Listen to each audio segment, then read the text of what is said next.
Hello everyone. तो हम कर रहे थे कक्षा 10वीं का 10वां चैप्टर प्रकाश, परावर्तन तथा अपवर्तन। इसमें हमने कल पढ़ा था चिन्ह परिपाटी, दर्पण सूत्र और आवर्धन। तो मैंने आपको बताया था कल भी कि इनका इस्तेमाल होता है किसके लिए, न्यूमेरिकल को हल करने के लिए। तो हम न्यूमेरिकल की प्रैक्टिस करेंगे। आपकी बुक का उदाहरण लेता हूं मैं। तो एक न्यूमेरिकल लेते हैं हम। तो देखिए न्यूमेरिकल क्या है बताता हूं आपको मैं। किसी ऑटोमोबाइल के पीछे के दृश्य देखने के लिए, तो ऑटोमोबाइल में पीछे के दृश्य देखने के लिए कौन सा दर्पण इस्तेमाल होता है, ये चीजें हम लिखेंगे साथ साथ जब न्यूमेरिकल को सॉल्व करेंगे। तो कौन सा दर्पण इस्तेमाल होता है, उत्तल दर्पण। ये हमने कहा देखा था, उत्तल दर्पण के उपयोगों में देखा था कि दर्पण के पश्चात दृश्य को देखने के लिए उत्तल दर्पण का इस्तेमाल किया जाता है। तो उत्तल दर्पण है तो उसके लिए उपयोग होने वाले उत्तल दर्पण की वक्रता त्रिज्या किससे दर्शाते हम, आर से। कितनी दे रखी है वक्रता त्रिज्या इसकी, 3.0 मीटर, 3.0 एम, 3.0 मीटर दे रखी है इसकी वक्रता त्रिज्या। उसके बाद क्या है देखिए, यदि एक बस इस दर्पण से 5 मीटर की दूरी पर स्थित है, तो बस क्या हुई, वस्तु ही। और वस्तु किसे दर्शाते हम, यू से। और वस्तु से दूरी कितनी इसकी, 5 मीटर की दूरी। तो 5 मीटर दूर क्या स्थित है, वस्तु स्थित है, बस स्थित है दर्पण से। तो दर्पण से दूरी होगी उसकी 5 मीटर। और मैंने आपको बताया था जो भी दूरी लिखी जाती है हमेशा, तो वस्तु से दूरी हमेशा क्या लिखी जाती है, ऋणात्मक लिखी जाती है। तो इसको -5 मीटर हम दिखाएंगे। उसके बाद क्या बताना हमें, तो प्रतिबिंब की स्थिति, प्रकृति और साइज बताइए। तो हमें किसको ज्ञात करना है, v को ज्ञात करना है और इसकी प्रकृति और साइज भी बताना है। तो देखिए मैं यहां पर बता देता हूं आपको। उत्तल दर्पण के लिए फोकस दूरी भी क्या होती है, पॉजिटिव होती है, धनात्मक होती है। और u हमेशा ऋणात्मक होता है चाहे कोई सा भी दर्पण हो। तो v भी इसके लिए क्या आना चाहिए, v भी उत्तल दर्पण के लिए धनात्मक आना चाहिए, वो हम देखेंगे। तो यहां पर देखिए हमें दे रखा है r होता है त्रिज्या। तो r से हम f निकाल सकते हैं। किस प्रकार से निकाल सकते हैं, तो देखिए f होता है r/2। इसका मतलब जो f मतलब फोकस दूरी। तो फोकस दूरी हमेशा त्रिज्या की हाफ होती है, त्रिज्या की आधी होती है। तो त्रिज्या हमें दे रखी है, इसको 2 से भाग कर लेंगे तो हमारे पास क्या आ जाएगी, फोकस दूरी आ जाएगी। त्रिज्या 3 थी, 3/2, तो यह आ गया हमारे पास 1.5 मीटर। तो हमारे पास क्या आ गई, 2 चीजें आ गई। पहले हम क्या लिखते हैं, दर्पण सूत्र लिखते हैं। देखिए दर्पण सूत्र क्या था हमारा, पढ़ा था हमने कल, 1/v प्लस 1/u बराबर है 1/f। एक बार फिर बताता हूं आपको मैं।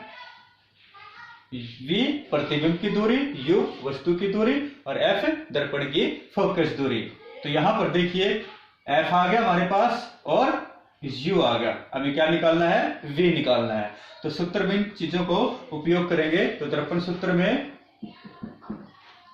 रखने पर देखिए ये चीजें रख देते हैं। 1/v हमें पता नहीं है, निकालना है, तो इसको v लिखते हैं, प्लस 1/u। u कितना है, -5। तो -5, तो यहां प्लस साइन था तो इसको ब्रैकेट में लिख लेते हैं। तो प्लस 1/-5 बराबर है 1/f। सॉरी f का मान रखेंगे यहां पर हम। तो f क्या था, 1.5। तो ये आ जाता है हमारे पास। और क्या पता करना हमने, v को निकालना है। तो देखिए 1/v, ये प्लस ये माइनस, तो प्लस माइनस, इसको जब सोल्व करेंगे तो क्या आ जाएगा, यहाँ माइनस आ जाएगा। तो -1/5 बराबर है 1/1.5। ये सूत्र बन जाता है। अब देखिए इसके बाद क्या आएगा, 1/v बराबर है 1/1.5। ये इधर क्या था, सॉरी यहां पर प्लस का निशान आएगा, ये देखिए, ये प्लस था, प्लस माइनस माइनस हो गया, गलती से बराबर का निशान लगा दिया था मैंने। तो 1/v माइनस 1/5 बराबर 1/1.5। तो इसको हम किस प्रकार से लिख सकते हैं, ये देखिए 1/v बराबर है, ये माइनस वाला है, इसको उधर ले जाते हैं दूसरी साइड, तो 1/1.5, ये उधर जाके क्या हो जाएगा, प्लस का हो जाएगा। ये देखिए इधर माइनस का था, उधर किसका हो गया, प्लस का होगा। तो 1/1.5 प्लस 1/5, यह आ गया हमारा 1/v। अब इसको हम सोल्व कर लेते हैं, इसका क्या ले लेते हैं, एलसीएम ले लेते हैं, लघुत्तम ले लेते हैं। तो 1/5 का और 5 का लघुत्तम कितना आएगा, इसका लघुत्तम आएगा 7.5। तो उसके बाद हमारा स्टेप आएगा, लघुत्तम कितना आ गया, 7.5 आ गया। अब यहां इसके ऊपर कितना आएगा, 1.5 को 7.5 को 1.5 से भाग करेंगे तो यह आ जाएगा 5 प्लस, और इसी प्रकार से यहां पर क्या आ जाएगा, यहां पर आ जाएगा 1.5, क्योंकि 5 से हम जब 7.5 को भाग करेंगे तो आएगा 1.5। तो यह आ गया हमारा 1/v बराबर है 5 प्लस 1.5/7.5। तो इसके बाद वाला क्या आएगा स्टेप हमारा, 1/v बराबर, इसको जोड़ लेते हैं, 5 रह के 6.5/7.5। तो 1/v आया हमारा 6.5/7.5। अब v निकालते हैं तो इसको पलट देते हैं, v ऊपर आ जाएगा, तो इसको पलट देते हैं, तो v आ गया हमारा 7.5/6.5, ये आ गया हमारा v। और इसको जब भाग करते हैं, सोल्व करते हैं, तो हमारे पास मान आ जाएगा इसका कितना, 1.15। इसको भाग करके देखना आप, तो कितना आ जाएगा, 1.15 आ जाएगा। तो ये आ जाता है हमारा, किसका मान आ गया, v का।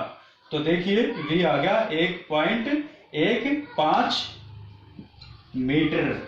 तो हमारे पास v क्या आया, 1.15 मीटर। तो हम बता सकते हैं v के मान के अनुसार कि ये क्या है, प्रतिबिंब की दूरी। और प्रतिबिंब की दूरी से क्या पता चलेगा, प्रतिबिंब की स्थिति क्या आई, 1.15 मीटर आ गई हमारे पास। और इसका आकार ज्ञात करने के लिए क्या, आवर्धन का सूत्र लगाएंगे, यहां पर लिख देता हूं मैं, ठीक है। आवर्धन वाला सूत्र क्या था, -v/u था। अब देखिए -v क्या आया हमारा, 1.15, u कितना था, -5, माइनस से माइनस कैंसिल, तो यह आ जाता है हमारे पास कितना आ गया, 1.15/5। और जिससे आवर्धन का मान आ जाता है हमारे पास 1.15 को 5 से भाग करने पर 0.23। तो देखिए यदि आवर्धन का मान 1 के समान आता है, 1 आता है, इसका मतलब तो क्या होगा, वस्तु का जो प्रतिबिंब है वह क्या होगा, वस्तु के आकार का होगा। यदि मान 1 से कम आता है तो इसका मतलब प्रतिबिंब क्या है, वस्तु से छोटा आया। तो प्रतिबिंब क्या है, वस्तु से छोटा है। और यदि मान 1 से ज्यादा आएगा आवर्धन का, तो उसका मतलब होता है कि जो प्रतिबिंब का आकार है वह वस्तु से बड़ा है। तो चूंकि हमने देखा था पहले ही उत्तल दर्पण है, तो उत्तल दर्पण का मान क्या आना चाहिए, आवर्धन का 1 से कम आना चाहिए, क्योंकि उत्तल दर्पण से सदा छोटे प्रतिबिंब बनते हैं। तो यह आ गया हमारा तीनों चीजें। प्रतिबिंब की स्थिति क्या होगी, 1.15 मीटर दूरी पर बनेगा, वस्तु से छोटा होगा, और प्रतिबिंब कैसा होगा, आभासी और सीधा।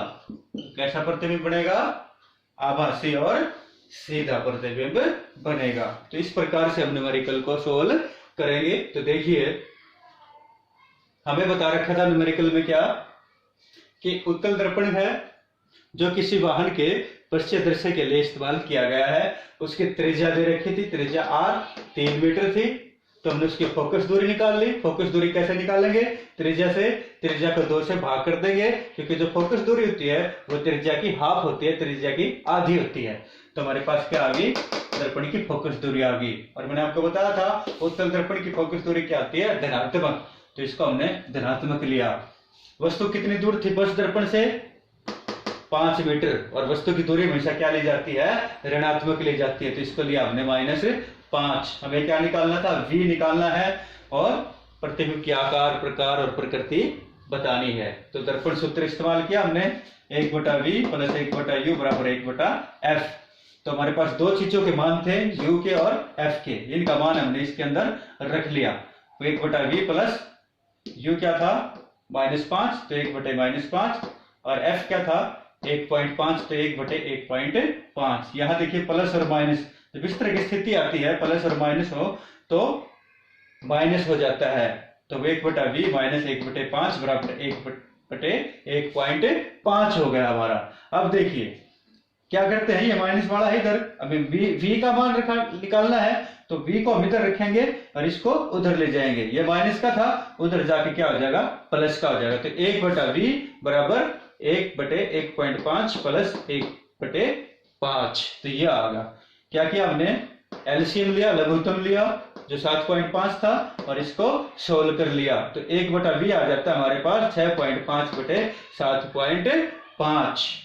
और जिससे v का मान निकाला हमने, तो इसको पलट देंगे तो v ऊपर आ जाएगा, 1 नीचे आ जाएगा। और नीचे बटे में 1 को हम इग्नोर कर सकते हैं, तो v हो गया। तो इसको पलट देते हैं हम, 7.5/6.5। तो ये मान हो जाएगा हमारा। इसको सोल्व करने के बाद, भाग करने के बाद क्या आएगा? 1.15 मीटर। तो v के मान कितना आ गया? 1.15 मीटर। जैसे आप न्यूमेरिकल कर रहे होगे तो जहां मैंने बताया लघुत्तम लेकर आप इसको सोल्व करके देखोगे, तो यहां पर भी आप भाग करके इसका मान निकालोगे, जो कितना आना चाहिए? 1.15 मीटर आना चाहिए। तो इस प्रकार से इसका मान 1.15 मीटर आएगा। और फिर किसका इस्तेमाल करेंगे हम? आवर्धन का, क्योंकि इसका हमें क्या बताना है?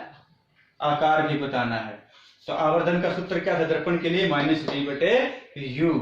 तो -v का मान कितना था? 1.15 जो हमने निकाला था, बटे u कितना था? -5 था। तो माइनस से माइनस कट गया और 1.15/5 आ गया। और इसको 1.15 को हम 5 से भाग करेंगे तो हमारे पास आता है 0.23। तो यह आ गया 0.23। अगर आवर्धन का मान 1 से कम आता है, देखो 1 से कम है, 0.23 है, तो वस्तु से छोटा प्रतिबिंब बनता है। और चूंकि यहां देखा था हमने v धनात्मक आया, तो कैसा है? आभासी और सीधा प्रतिबिंब है। और दूरी हमने देख ली थी, यहां पर सोल्व कर ली थी, 1.15। तो आप भी इसी प्रकार से बाकी जो न्यूमेरिकल हैं उनको हल करेंगे। धन्यवाद।